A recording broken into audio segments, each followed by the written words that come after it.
Can they get it? 10 seconds, Garvin Finn, this is close! Come on, minions, you gotta get to the Dark Elixir storage! Welcome back to the Snapdragon Pro Series North American Regional Finals! In this double elimination tournament, the upper bracket is where winners will march on. But there can be only one team undefeated after this round, as our next two teams will battle it out for supremacy in the region. Let's welcome our first one. You just saw them take the win. It's War and Glory.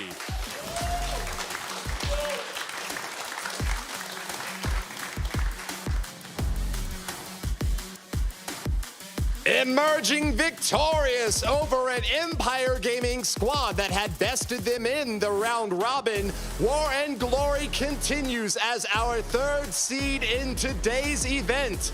But are they underdogs against another squad that has already made an undefeated march to the top? CMG Gaming!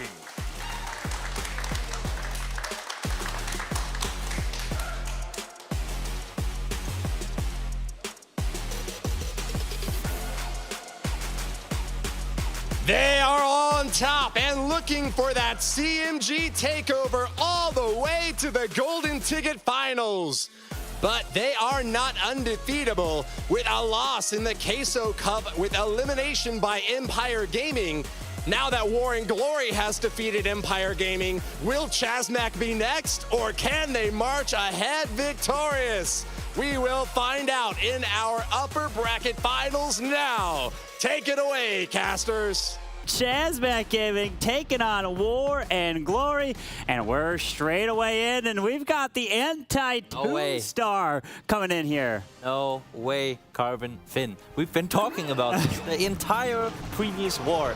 How well War and Glory were doing against the Ring and anti-2-star bases from Empire Gaming, and yet CMG Gaming are bringing even more anti-2-star bases, at least one that we're seeing right now, to the table. What could the reasoning be behind that? I guess they really think they can't do it twice. You can't perfect twice on these Ring bases. Try to go again, and Riga Torres, he hasn't failed. But I probably shouldn't say that, because now I might have jinxed him. All right, good luck to Rigo. He really needs it now after what you said. But I mean, he wanted to funnel the queen here, as it seems, with the with this loons, but since the base is symmetrical, yeah, it's completely symmetrical other than the heroes, but because of that I think it doesn't really matter, and we can see him reacting on the fly there with his king. But the queen is already taking on a lot of damage plus the CC here. Yeah, with this queen to continue her charge and dealing with this lava hound, the balloon pulling some red air bombs, and going to try to protect these healers through this charge. I'm taking a look and I'm noticing no jump spell here. So is he going to go with another blimp plan for the Town Hall? That's how he was able to take down the previous Ring base in the last war. That's true, I don't know, but I also don't know why he would have selected a Stone Slammer, since the blimp would usually be active from his last attack. So it seems like he chose the Stone Slammer on purpose, and maybe he's confident enough to be able to send the queen into the core of the base. I don't know, he's sending Royal Champion. Oh, and there goes the Snow Slammer.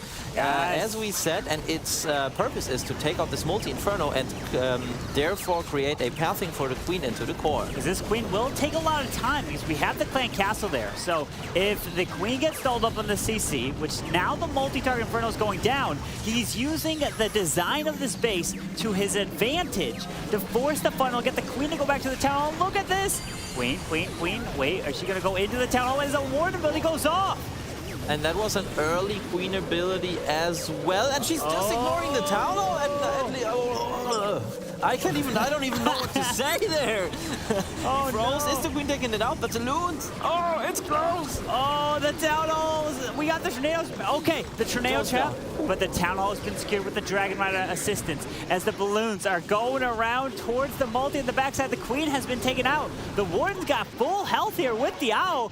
They might just be enough to get this done. Yes, that's what I'm thinking. There is a chance, and the good thing here is that there were 3 loons alive that let the warden into this multi-inferno, but the time is ticking and ticking and ticking, and the enemy king is still alive at the top side, distracting a lot of minions there. Can they get it? 10 seconds, Carbon Finn, this is close! Come on, minions, you gotta get to the Dark Elixir storage! I don't know, does he think he's gonna get it? 4, 3, no! Rigo Torres! First fail!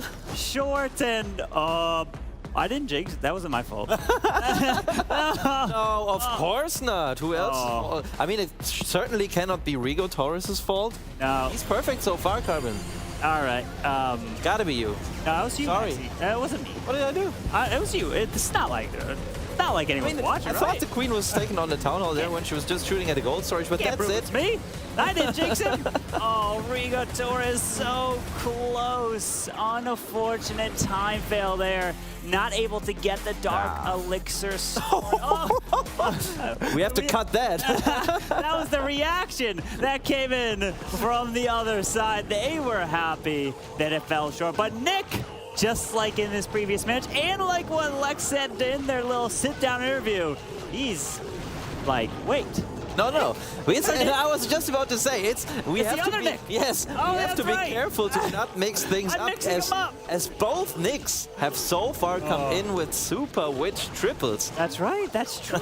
Wait a second. I was Seems like, to be a wait, Nick thing. that would have been like 2 War and Glory attacks in a row, but no, they alternate between each team here as the Warden is gonna step in and grab this Eagle artillery, taking his time. Looks like the witches are gonna come from the opposite side. Tesla farm pops.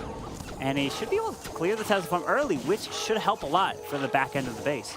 Yeah, and I'm curious to see which way he's going to go now. Yeah, because I think he started a funnel at the 9 o'clock side with this wizard, but now, since he saw the Tesla farm, he decided to start into this part of... well, no, it's not even symmetrical, I'm sorry. That was a bad call. No, he wanted to do that from the start, I think. So now he is coming in with the super witches, and we see Ghost next to him, spotting there as Nick is making his way possibly into the base. We cannot see the footage right now. Also, Lex, the captain, coming over to look things over, and we're gonna have to wait and see. And here we are back on track with Nick getting in right into the Tesla farm. As he's continuing this charge into the multi-target inferno, we're gonna have the king make his way to the right and help take out the scatter shot. That's gonna help so much with the value to cut across the base. Looks like he's got a blimp selected and not going sometimes, which we see like log launchers being used. Yes, and look at the super witches. They just, I don't know what they're doing, but they don't want to go inside. They follow the king to the outside, and also Nick has already popped his queen ability. Wow, these super witches are now going to go over there. He needs them in the core of this base. He's hanging on to this blimp, and the healers have all run! Healers, where are you going? Everything is going away from the queen versus the king. I mean, that was intended. But then the super witches, then the warden, and now even the healers. And this poor queen has to face the enemy king now, but we have to focus on the town hall now. With that queen going down, that's going to hurt Pops, the War Internal Tome. Now, he's going to have to adapt completely on the fly as the witches have not gone into the core of the space at all, as now they are going to the top side. And they need to get percentage because he does have a jump spell, but only 45 seconds left in this raid. And Carbon Finn, the most interesting part about this attack for me have been the archers at 9 o'clock shooting at the workshop since the very beginning of the attack. And I even think that he added 1 or 2 archers in the meantime there to try to take it finally out, but it's not working. It's just not working. Those builders are too strong. But yeah, now I think it's only about percentage because the time is ticking and ticking. Got spells, use them. Yeah, you only got 20 seconds. You gotta get as much percentage as possible, even though you know you're not gonna get the 3-star because of the witches walking the wrong way. And that's the question. If he opened up the core a little bit more, would it have changed it? If he dropped the jump, would that have changed the pathing of the super witches to get them to go into the middle? But this is now a defense here for Rigo Torres, and look at this. It's tied up on stars, but the advantage is for War and Glory. Yes, very unfortunate, and as disappointed Rigo was after this first attack of him falling short just 1 building, I think he will feel comfortable now because after all they are in the lead and also by a lot of buildings right now, but in the end it will come down to the stars, of course. So now the question is, who can start tripling their opponent's bases. Yeah. And next on the menu will be Nick with yet another, I mean, or rather his opponent's base will be on the menu for him. Well, we've got, oh no way, it's Nick taking on Lex. It's the storyline of really, did he purposely pick him just for this? Or do you think he's like, okay, this is the perfect time for the base? Didn't Lex just say on his in this little interview that he hopes that Nick fails on his base? Nick wanted to prove him wrong, it seems. And I mean, we've seen him successful with this attack before. And also, we've talked about this during CoC Cup, actually. The 3 Super Witches seem to be the new way to go. We used to see 4 Super Witches a couple of months or maybe even years ago. But these days, the 3 Super Witches seem to be better, and we have to see if Nick can make good use of them right now. Yeah, we'll have to see as Nick is now pushing these Super Witches up with some more healers to help. The big thing is, he likes to send the Super Witches around and then blimps the Town Hall and gets the value. As the Ice Golem's up top with that King, he's moving his way through it. There's a lot of, oh, that Queen's ability going off. That's gonna hurt. You need to keep a Queen to help clutch up a big portion of these bases. Yeah, absolutely, and it also hurt Nick in the attack, like the other Nick, in the attack before. But it's so funny that we see both of the Nicks here attack with Super Witches 2 times. But yeah, as the Queen has lost her ability, and now she's getting targeted by the Headhunters, and I think that's it for his Queen. She is done for, but for now, it's important that the Town Hall fell, and we have to see how this Super Witches can get through the rest of the base. Yeah, these Super Witches need to continue their way through with no Queen. It's going to hurt tremendously because she's going to be the one that would be responsible for reaching over these walls, stepping through, grabbing the Inferno Towers. It's now the Royal Champion. She's coming in on the left side, moving her way around towards the scatter shot. We do have some big boys working onto the multi-target Inferno with the healers over there. There's still a lot left in this base, including a single target Inferno to the bottom side. Yes, and only thing he has left is his, to take on this damage is the invisibility spell to use on something, and most likely the Royal Champion, since she will be the first troop making her way over there. But like the most unlucky thing is that the witch at the top side, who took on the enemy Hound, that she had stolen the healers, and all of those healers got stuck there. And this attack, very unfortunately, seems to be falling short as well, because the time is ticking down. Yeah, unfortunately, it does have an invisibility spell to use. Not using it because the Wizard Tower doesn't do too much damage.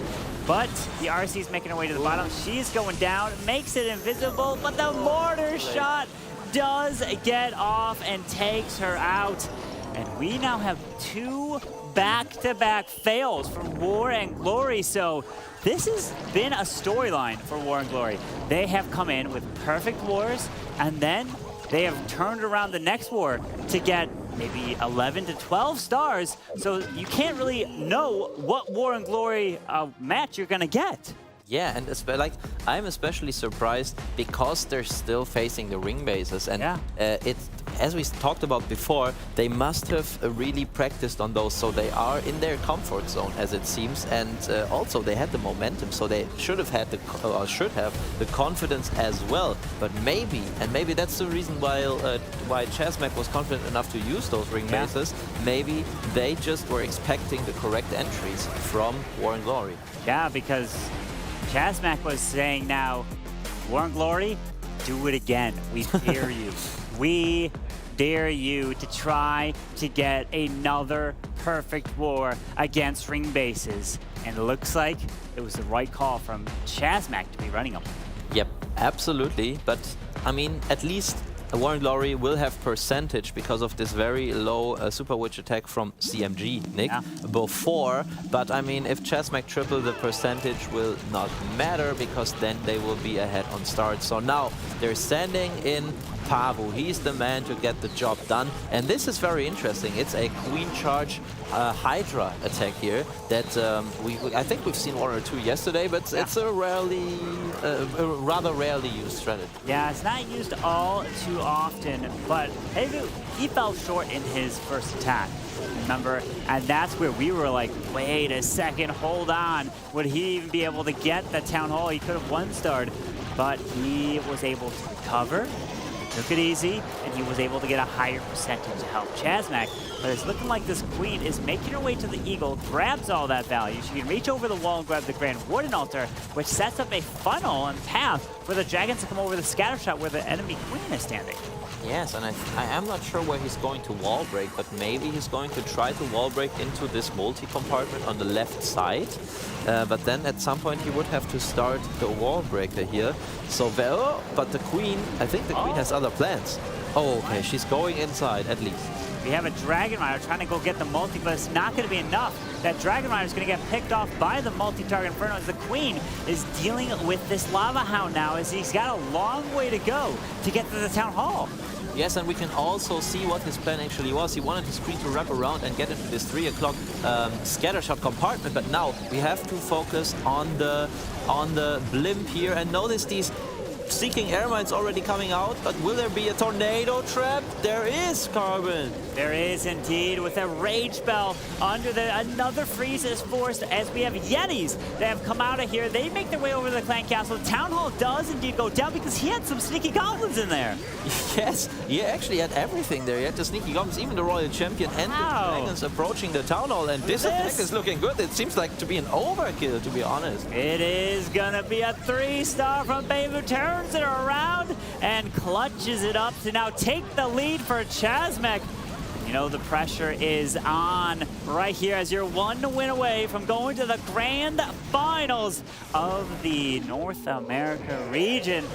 That's potentially a title that you could add 5 to Lex's belt there, which he already has 4 right now. Absolutely, so that is definitely a personal goal for Lex, but also if we look at the whole team, if you get to the grand final, you'll have a safe win of $10,000 already with the chance to get $20,000. And also, we can never forget, I mean, Chazmak Gaming, they're a very well-known team in the competitive esports scene in Clash of Clans, and they're also aiming for that Clash of Clans World Championship. And the only way to get there is to get a golden ticket. Yeah, you will have to play on Sunday in order to have a chance at the golden ticket, but you have to win first place here in this NA Regional Finals, because we have some other teams that are waiting there, and yeah, may have a surprise later that we will not reveal just yet. So make sure you guys stay tuned throughout this whole matches, the whole event, because it's going to be absolutely amazing today, leading into the Golden Ticket Tournament. As the next attacker from War and Glory, is it going to be from War and Glory? We'll see. Okay, yep. We've seen Nick come in with Witches be stopped. We've seen Rigatores, the 99% agent. Yeah. With Hogs last time. Will he do it again? Well, I would love to see him bring the Hoggies once more, especially in combination with the Queen Charge. That was just beautiful to watch, but he is coming in with something completely different, and we are seeing 7 lightning spells and also the mass Dragon Riders, Carbon. What's he going to do on this box space? Now we see a combination of box space and anti-2-stars all along again. Yeah. With these Town Halls in the core, not on the outside, as the lightning spells come in to help take down those defenses, the multi and the enemy queen, which also grabs a sweeper in the lightning zaps there. With the queen being utilized towards the bottom side of the space, can he get his queen to walk near that Eagle artillery all the way there? I think he actually also wants to grab the Town Hall with his queen, so not just the Eagle artillery. That's what it seems like as he's wall breaking in there to send the king. The king can then funnel the queen while the golem is providing tanking for her, and she can eventually not just take out the Eagle, but also this Town Hall. And this would be incredible, so let's see if he can really pull this off. Yeah, he's going now with that queen looping her way into the space. King is going to help take out the cannon. The wall wrecker, no, the wall wrecker gets targeted by the Ground Expo, unfortunately. So that's going to be quite a bit of damage that he's not expecting. And also, I don't really see the additional value, since you have the king there tanking anyways for the queen, and the queen, unless the queen is making her way in there anyways. So what is, I mean, I'm excited to see. Okay, we got 3 Ice Golems actually coming out of the CC here as he sends in his Royal Champion. Yeah, look at this. We're going to be freezing for days. We had 3 ice cones from his CC. We have 1 ice cone from the defending CC. It's going to be just the Ice Wonderland coming in to freeze this whole area up as the Royal Champions moving in, and the Dragon Riders with the Warden going to the top side straight into the air defense. That's going to go down. He's going to have to make his way into the double scatter shots and the multi-target Inferno. We have to pop a Warden ability, but these Dragon Riders are splitting off in a couple different directions here. Yes, and I think, like, I still have to say this, but I think a Stone Slammer would have had so much value, not just tanking value, but also as we see the traps coming in, soaping up a lot of traps. But that was a beautiful Warden ability, and I mean...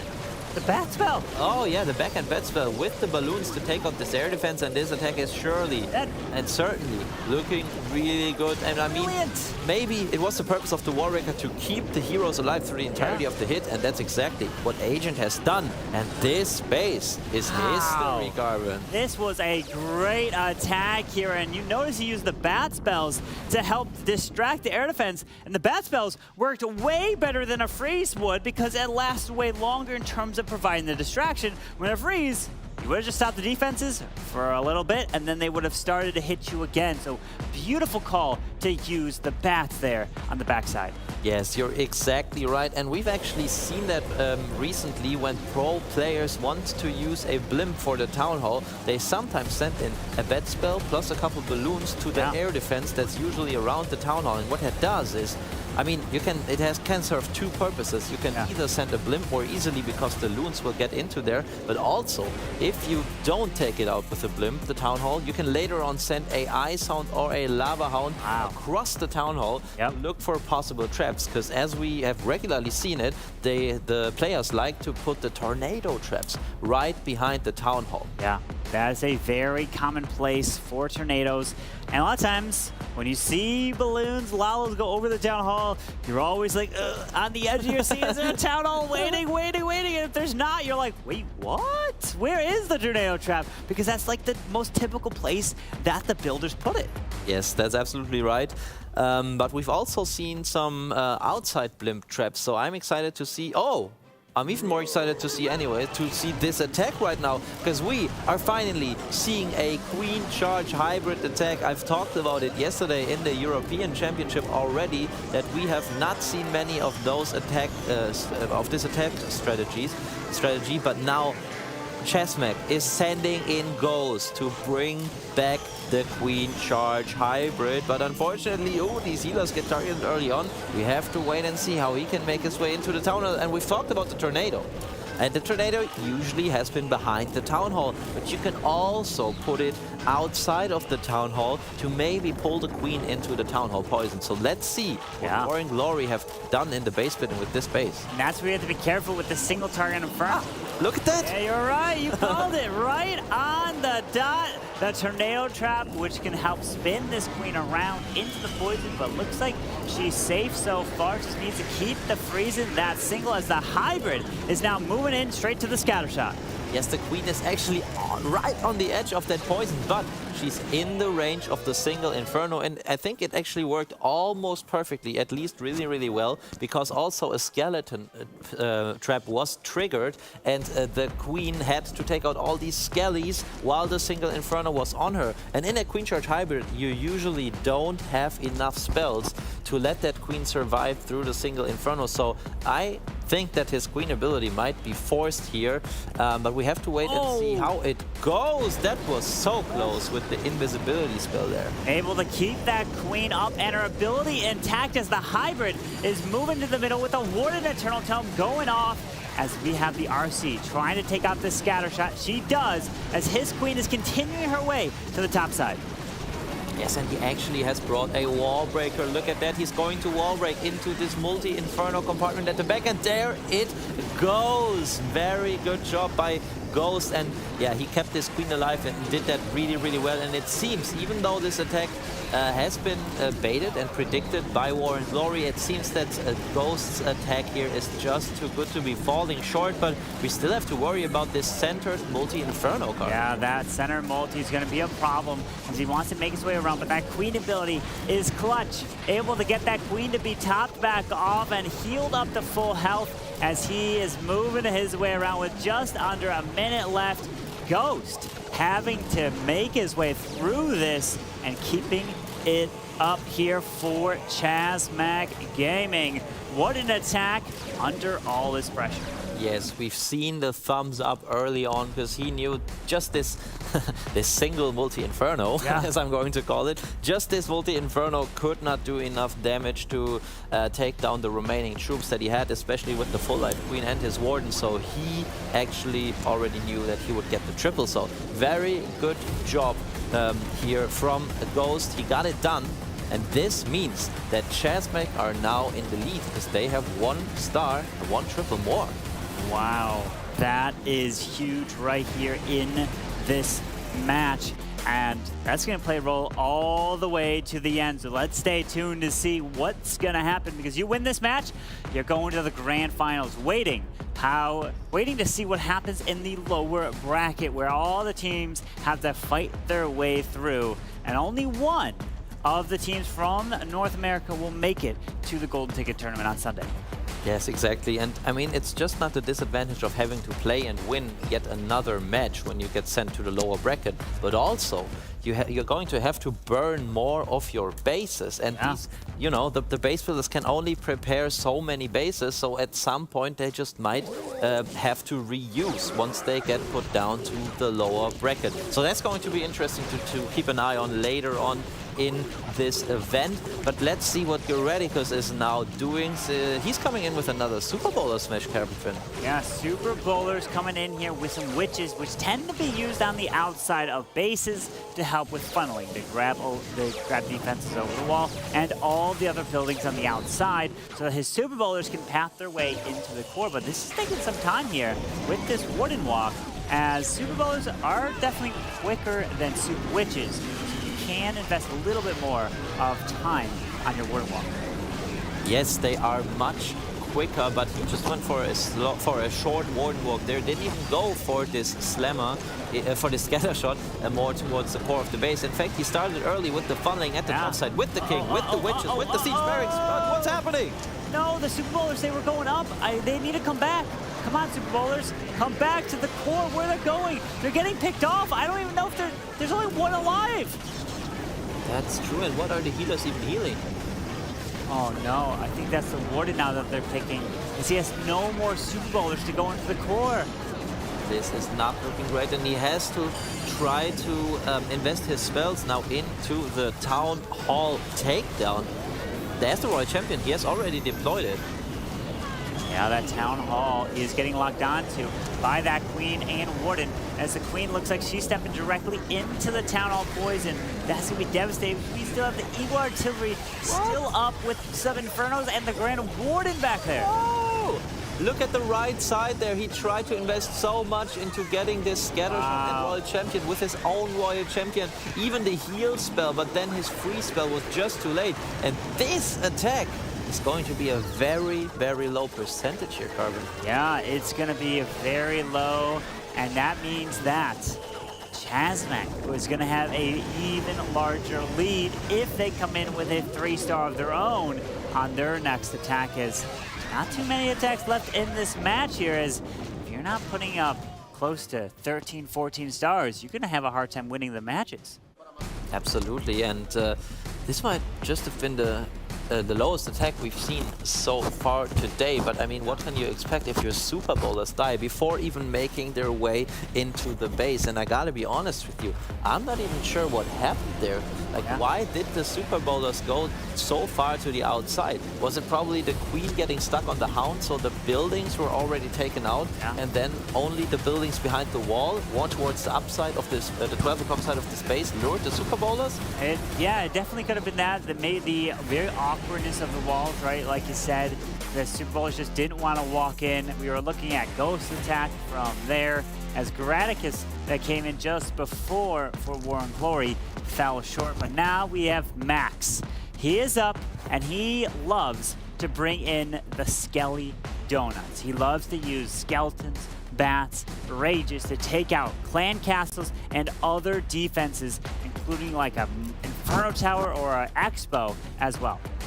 That is true, and we've seen him use this attack in the first war where he ended up overkilling the base he was attacking. It was actually a very, very impressive attack where he used like a small Lalo into the Eagle artillery and then another Lalo portion with the support of the Warden on the exact opposite side of the base. And I mean, we've seen people using the Warden later on, but not sending him on the exact opposite side. So he just knew what he was doing. He just can estimate perfectly what his Lalo can do. And CarbonFin, there we go. Another one of this Skelly Donut. All right. So we're taking a look at this. Skelly Donut relies so heavily on you taking out that clan castle, because if you don't, the success rate of tripling is next to 0. It's so hard to do it. It's possible. We've seen it. But the CC goes down. The Inferno Tower in the middle went down. And we do still have that single target Inferno up. Okay, I don't think he was planning on getting that as well. But he did get some really nice value here to start this attack. Yeah, he did that really, really well, and now he's trying to send his queen into the town hall to take that out. We've actually seen that fail from a from a Clash Mac Gaming player. Before it was Paevu, I think, in their first war, and but in this attack there is really no doubt that Max is going to get the town hall as his queen is making his way into the 3 o'clock side and is now supported by the Royal Champion. Now that Royal Champion gonna help take out the scatter with that king. Queen secures the town hall. That goes down to help set up the low. Now, not asking you, Maxi, what's left of this base here?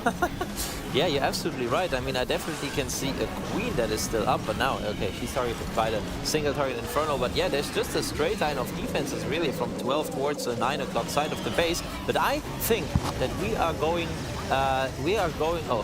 not going to see a delayed Warden. He sends the Warden right away with the balloons into the Eagle artillery because he wants to use the Warden ability with the Headhunters together, and also he wants this Hound that is just protected from the Warden ability to fly to the second air defense at the 9 o'clock side and pull all the traps, and let's see if it can get in. Oh no, the Headhunter went for the king. The enemy queen has like no health. Owl, take her down. Come on. Go.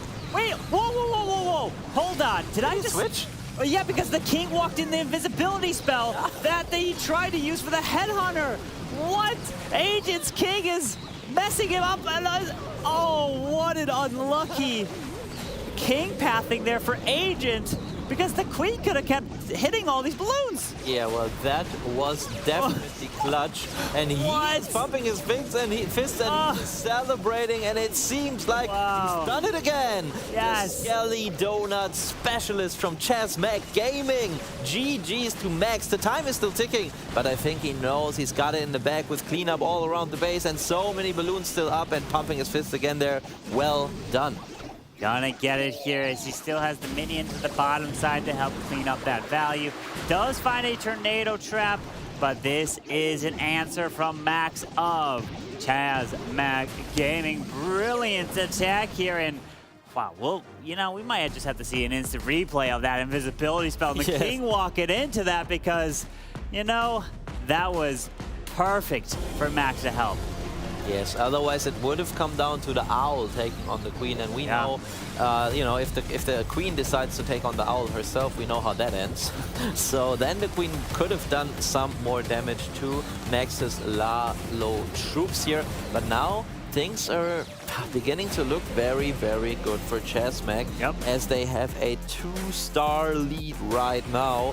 And we know that that means War and Glory, even if they triple, would need a 1-star from Mac Gaming, and it's going to be none other than Lexnos finishing it for Mac Gaming. And CarbonFin, do you think that there's a chance of him 1-starring? I don't think so. He's gonna, whatever he needs to do, change his plan to get at least a 2-star, because he knows that if they 2-star, they win. That's as simple as it, because if War and Glory triple, that puts them to a 12-star total. Mac's already sitting at 11. They get 13, and they are sitting golden. Not golden for the gold ticket, but they're sitting golden for the grand finals, being 1 match away from competing in that tournament on Sunday. Yes, and it's so interesting that for real, that this choice from ChessMac to use the anti-2-star bases once again against War and Glory worked out so well. Because even if BeNi triples now, they will have held War and Glory down to just 12 stars. So to me, it seemed like a ballsy move, but it definitely worked out very, very well. But let's see what BeNi can do. We've seen an incredible Queen Charge Lalo from him before on a anti-2-star, but more box-style base. So I think that he is eventually going to send his queen into the core of the base once again. Yeah, with that rage onto his queen, trying to keep her alive. With that king coming into the scatter shot, trying to loop this queen. Okay, it looks like it's a compartment here, so the queen has no threat of trying to grab the scatter. He's got a wall wrecker. At first I thought it was the flame flinger, so in fact he might just send the wall wrecker towards the core of the base to take out the town hall. Right. King took out the 3 o'clock compartment. Queen is making her way to the eagle. I think the wall wrecker will now be deployed at 1:30. Wait, what? Well, I think it was good he didn't listen. Because the queen actually decided to take on the town hall by herself. What a smart move. And he quickly switched there to a stone slammer to start off the Lalo. Yeah, now I have to deal with this clan castle, taking a lot of damage here. Queen's ability goes off. Tornado trap. She's getting spun around. We got the healers going down. The hound pops, and bye-bye to this queen. As the Stone Slammer needs to try to get this value, taking out the ground expos, as the Lalo with the RC is moving over the defending king now. Yes, that was definitely not what he expected his queen to do there, but it was good that he at least held on to his siege machine for a little bit longer, because, I mean, he was already doubtful, that's what that shows, but now we have to see how he can get around this base with just a freeze and a haste spell in the back. There might just be too much left in the base, but I don't know, I never know. Like, these Lalo players, they can sometimes somehow pull it off. Yeah, with the RC ability, which is going to be clutch here, taking out the scatter shot, working onto the enemy queen, and the warden says, hey, RC, I'll help you a little bit. Snipes that queen down just like that as he's trying to make his way through with 45 seconds. Only 2 balloons, one of them goes down. This warden, it's going to be a warden versus warden eventually, but I don't think this warden can survive through a warden and archer tower still left. I don't think so either, but we're going to have to wait and see how much tanking the other troops can actually provide for this warden, but also the time is ticking, and he's waiting for this cannon to go down to drop his archers. There they go outside of the range, and they are tanking right now for the warden, but since the owl is already down, and the minions are just a little bit too late to tank. Yeah, unfortunately, they're gonna fall short, and this is only gonna be put War and Glory to 11. Wow. They go from a perfect war, 15 stars against Empire Gaming, to 11-star performance against ChessMac. What a complete turnaround here, and that's unfortunately been actually the storyline for War and Glory this season.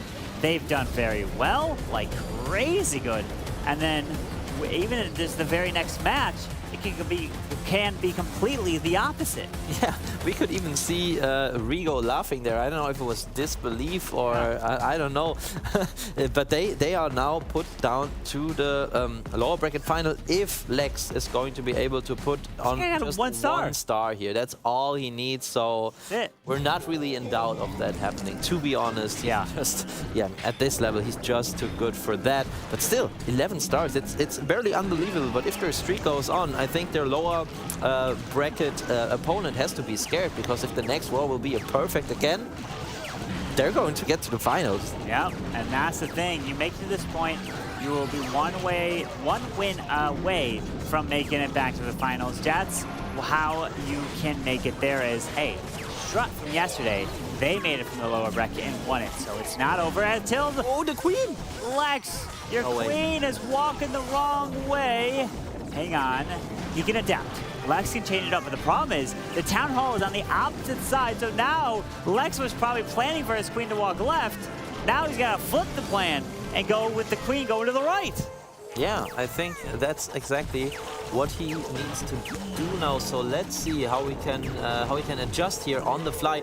But yeah, I mean, it was actually you couldn't really predict it before the attack, but while the attack was going on, you could see the enemy king standing there, and the king is like a regular building, yeah, in the mind of the queen. So if it is there close behind the wall, then the queen might just go to the enemy king there and target him, and that's exactly what she does and what made her walk into the eagle compartment. Yeah, but now she even went into another compartment while he was planning for her to get this multi-inferno. This attack is not going as expected, that's for sure. Don't you have to wait and see what Lex can do? Not at all. So he had to switch up to a Stone Slammer to take out the Inferno Tower to keep that queen up as she's walking every single different direction in this base here. As he does clear that, the Dragon Rider grabs the super. Now LexSquad needs to go for this town hall. He's already past the 50% and got that 1-star victory for CMG, but he's going for the 3-star. Probably gonna find a tornado trap near this town hall. Get ready for the Warden and Eternal Tome. Rage, Warden ability, town hall secured as well. Oh, exactly. Oh, that finds the tornado trap, so we have to see about that single inferno, but also the queen is still going strong, and he has a couple of spells to lead into the back. Get it? Yeah, I think so. Look at this. I think so. He's looking strong here, getting into this back and scatter shot, but his loons are thinning out as the Warden stayed with the queen there. But beautiful invisibility spell, and once the scatter shot is down, what should be there to stop him? Because like everything that's left can just do little damage. Time is the issue. But this haste spell, wait, this haste spell's gonna be clutch. This queen, he pops ability. He's gonna get through the wall. It's gonna shoot the queen all the way through a little bit, even faster. And look at that. Lex with his queen walking, staying calm, cool, and collected. And we got another triple from Lex, putting them at 14 stars yet again. What a performance. CMG is coming to play.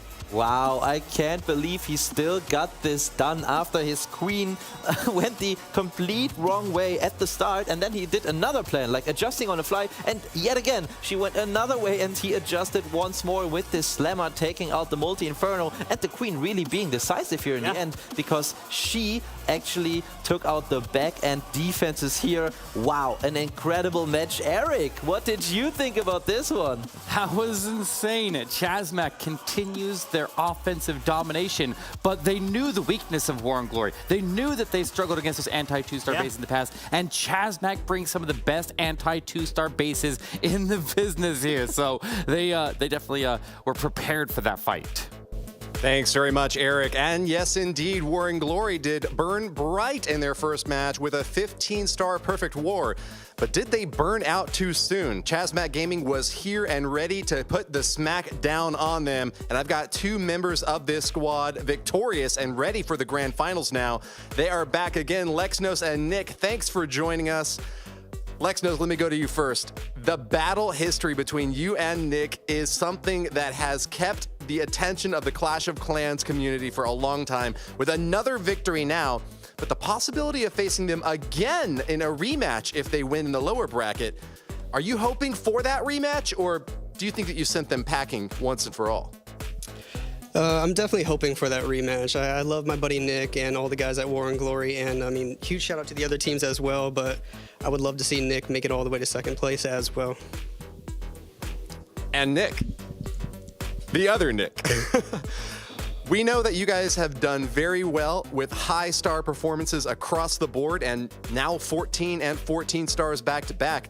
Do you want to say anything about the preparation for this tournament and maybe even the base building skills that you guys bring to bear to take a 15-star opponent down to 11 stars in their second run? Well, we have one of the best base builders in the game with Ghost, as well as other people helping us out and testing the bases too. And we also we think we're incredibly versatile attackers. So testing the bases is easier for us too, because we know how other teams might attack it too. And then that also helps us in-game because we get the reps on our bases that are really good. So we think the other bases that are also good, it helps us there. All right, well, Lex, I'm going to go back to you for another question. Because you are now only one win away from an opportunity to go for a golden ticket, surely you had your eyes on the competition yesterday where you saw Strut Gaming and Badzinger find their opportunity to advance. Are you already thinking about Sunday, or is your mind still focused on the next match? Definitely not thinking about Sunday yet. I think both India and the Europe in those tournaments, the upper bracket winners lost. So anything could happen. So we got to stay focused, keep calm, get ready for the next match.